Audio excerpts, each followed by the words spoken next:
But Iran is on my mind when I see the kind of death. Donald Trump ka kërkuar opsione ushtarake vendimtare ndërsa kërcënon të fshijë Iranin nga faqja e dheut. Presidenti amerikan po i bën presion Pentagonit për plane sulmi që mund të rrëzojë regjimin.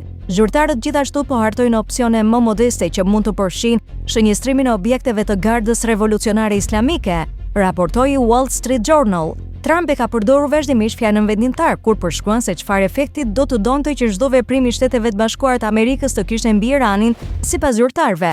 Në një intervistë të martën në mbrëmje, ai tha se kërcënimet e vazhdueshme për jetën e tij nga Irani do të rezultonin në hedhjen e erë të vendit. Kam dhënë udhëzime shumë të prera.